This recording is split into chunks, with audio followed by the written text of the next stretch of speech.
Actually আমি যখন India সিরিজের জন্য প্র্যাকটিস করছিলাম, তখন থেকে অ্যাকচুয়ালি আমি চিন্তা ভাবনা শুরু করেছিলাম। তো আমি আমার ফ্যামিলির সাথেও কথা বলেছিলাম।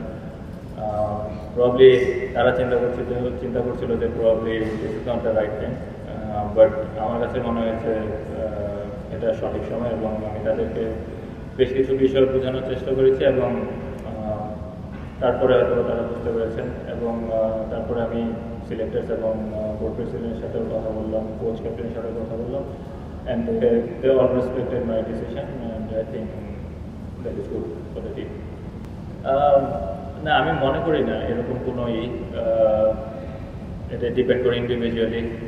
আমি যদি মনে করি যখন আমি বাংলাদেশ থেকে রিটায়ারমেন্ট নিব, probably it will be too late, এবং probably it won't be a good idea and won't be a good decision for me and for the team. আমার কাছে মনে হয় যে probably it is the right time to take this decision, and I think probably I have taken the good decision.